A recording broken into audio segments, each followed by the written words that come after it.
Здравейте хора! Днес съм тук, защото някой от вас под последното видео поиска да направя моето портфолио, да ви покажа неща, които са в моето портфолио като графичен дизайнер. И днес съм тук, за да ви разкажа малко за моето портфолио, ще го виждате и на екрана някъде. Преди да ви покажа самото портфолио и проектите в него, искам да кажа няколко думи, защото някои от вас ме бяха попитали какво съм учил, къде съм учил, какво съм завършил, средно образование, гимназия, като цяло всичко. Учил съм в частно училище в София, което беше частна професионална гимназия по мултимедия, графичен дизайн и анимация, ако не се лъжа, беше така. Беше много голяма шега това училище. Интересното е това, че ние завършихме последния 12 клас, който излезе с дипломи от това училище, беше моя клас. След което училището закри. Предметите бяха супер, идеята на училището беше супер, управлението обаче беше под всякаква критика.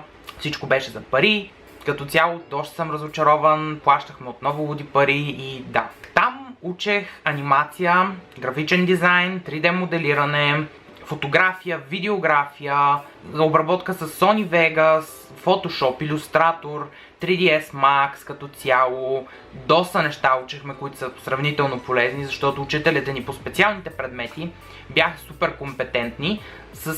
Естествено имаше някои изключения. Ако имате нужда от някакъв проект, свързан с графичния дизайн, не се притеснявайте, може да ми пишете на Костадин Долна Драганов в Instagram или на Костадин Долна Драганов в klombaabv.bg. Всичко това ще го има долу в описанието. Ако някой, който познавате, му е нужен графичен дизайн и проектите, които ви покажат, му харесат, просто му пратете клипа и нека се свърже с мен. Сега на екрана ще виждате моето портфолио. Ето това е първата страница на портфолиото ми, както виждате на нея съм сложил 4 главни услуги, които правя: лого дизайн, веб дизайн, брандинг и бизнес карт, т.е. визитки. Под услугите долу съм сложил място с отзиви от хора, които вече съм правил дизайн, а под тях бърза контактна форма и 3 от социалните мрежи, които ползвам най-често. А отдясно на контактната форма съм добавил личния ми дизайн на визитки, за да знаят хората горе-долу как изглежда дизайна ми. Следващата страница, на която ще се спреме е Projects. Това е страницата, където може да намерите всички проекти, разделени на категории, което е супер need за хората, които бързат и искат да видят дадена категория. Категориите са Web дизайн, UI, UX, рисунки, 3D моделиране, видео, лого и брандинг, фотография и едиториал дизайн, където слагам списанията си. Нека отидам на Web дизайн, за да ви покажа една от идеите, с които много се гордея. Тя е българска и искам да я имплементирам по някое време от кариерата ми, но ще видим кога. Идеята съм я кръстил българска виртуална библиотека, макар че наистина не знам дали това име и отива. Това е идея за вебсайт, която създадох по време на матурите в 12 клас. Идеята на самия вебсайт е да подготви учениците за матурите в 12 клас. Всички автори от 11 и 12 клас са събрани на едно място заедно с творбите им. Учениците ще могат хем да слушат самото произведение, някой да им го чете и да има аудио, хем да го четат едновременно. Според мен по този начин, като действат две от сетивата, е супер полезно и се запомнят 2 пъти по-бързо, защото аз не мисля, че имах шанс да изкарам матурата, ако не правех нещо от сорта, но аз го правех, като си отварях YouTube таб и си отварях таб за четене, което беше много досадно, като исках да паузирам видеото и затова ми дойде тази идея. Следващата категория, която ще ви покажа, е UI и UX, което означава дизайн на апликации, на приложения за телефон и не само обаче, това е също комбинирано веб дизайн, но как функционира самия вебсайт ще видите. Апликацията, която ще ви покажа, се казва Share Taxi или на български Сподели такси и е проектът, който направих съвместно с Mercedes-Benz Consulting и с кмета на Тюрен за проекта от университета, който се казваше Smart City of Turin. Идеята на апликацията е да окуражи хората да споделят такси с непознати и по този начин да намалят вредните емисии, като се возят двама в едно такси. Като създавах апликацията, трябваше да реша 2 главни проблема. Да сложа индикатор за колко свободни места имаше в даденото такси и да намеря начин да окуража хората да споделят такси вместо да се возят сами. Това е структурата на проекта, което в момента виждате в екрана, т.е. как са изглеждали на базово ниво всички екранчета. Това е цветовата селекция, която е много проста и е свързана с таксита. Това са 5 стартови екрана, които обясняват с какви функции разполага апликацията за нови потребители. Това са екраните за регистрация и вход. Ето така изглежда картата след като сте се регистрирали. Това е потребителския профил заедно с настройките на апликацията. И най-накрая стигнахме до интересната част, където ви обяснявам как окуражавам хората да споделят такси. Системата за окуражение е следната. Потребителите получават точки всеки път, когато споделят пътуване с някого. Тези точки могат да се обменят за ваучери за отстъпка, за дадени културни места в града на Тюрин. Под точките потребителите могат да видят възможните категории, от които могат да изберат от кои да имат намаление. Темите, от които потребителите могат да изберат да вземат намаление, са следните: музеи, художествени галерии, изложби и локални концерти. Това е страницата с лога и брандинг материали, т.е. лога, които съм правил и брандинг като цяло. Първото нещо, което виждате е Kiki Cosmetics, линия за грижа на кожата с главни съставки масло и олио от авокадо. Този проект го направих за една моя позната, за нейната бъдеща фирма. И като цяло нещата, които иска да направи с фирмата си, е да има цяла линия с продукти, които имат главна съставка олио и масло от авокадо. И това ми се стори мега добра идея и реших да направя брандинг, защото тогава нямах какво да правя и просто реших да се взема с някакъв проект, за да си го добавя към портфолиото. Проектът изглежда добре, но може би бих подобрил логото. Следващото лого, което виждате, е Six Star Realty. Това е за компания за недвижими имоти в Лас Вегас. Тук имам няколко постера, два от които са по-стари и един, който е за часа на чая в някаква чайна, да кажем, или в някакъв кафе. Следващото нещо, което виждате, е банер. Това е първият ми банер, между другото.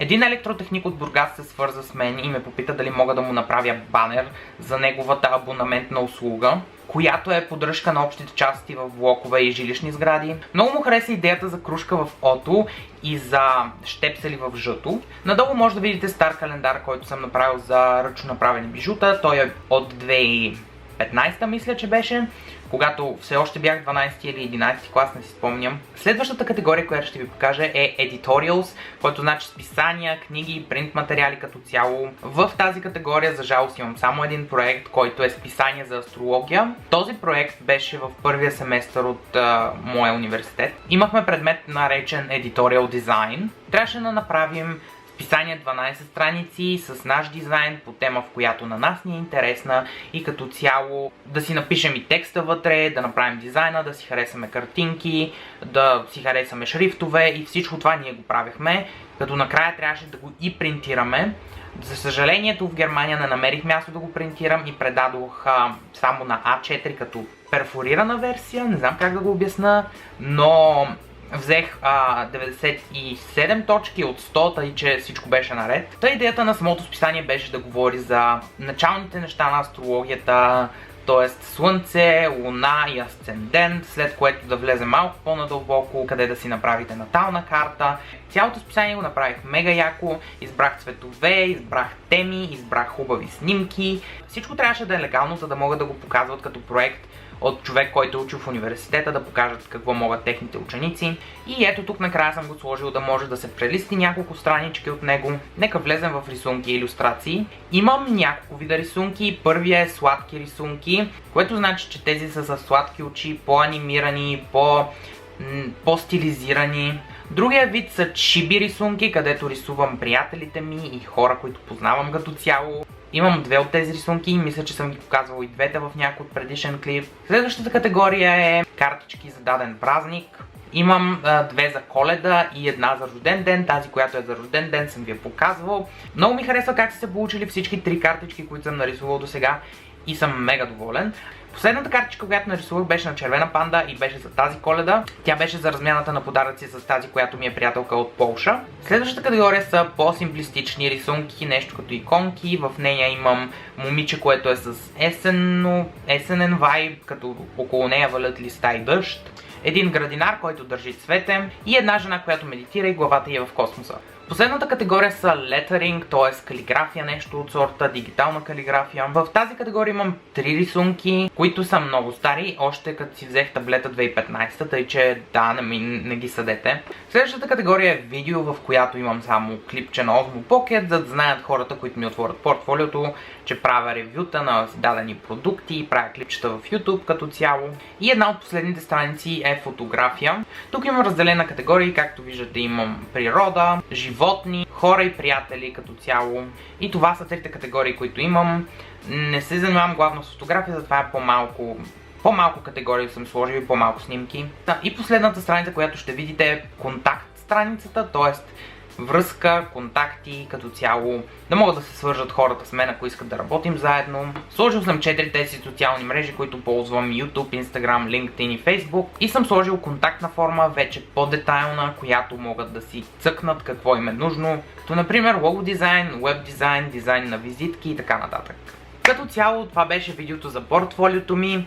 Нещо ново, което създадох, е Facebook група, която се казва Мотивирани млади хора, дизайнери, менеджери и предприемачи, в която ще се радвам, ако имате някакъв интерес към бизнеса и като цяло към дизайна, към интериорния дизайн, към графичния дизайн, предприемачеството, каквото и да е, фотография, заповядайте в групата. Има линк долу в описанието, това ще е първия линк. Ако нещо от това, което изброих, ви интересува, заповядайте, присъединете се към групата. Нека разраснем, пратете я на ваши приятели, които са заинтересовани от подобни неща.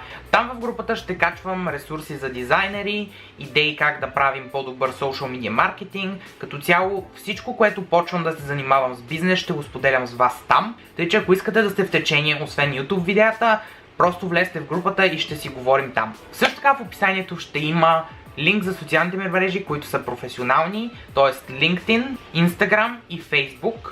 Както и линк за портфолиото ми, за да може да го разгледате и сами. Те ще са долу в описанието. Въпрос ми към вас преди да завърша видеото е: искате ли видеа, които са свързани с Social Media Management и съвети как да разраснете Instagram, Facebook и YouTube канала си? Ако да, напишете ми коментар, ще се радвам да видя вашите мнения и ако имате някакви предложения за такъв тип видеа, също отдолу коментарите. И с това завършвам днешното видео. Цъкнете лайк, абонирайте се с камбанка и до следващото видео, хора. Peace out!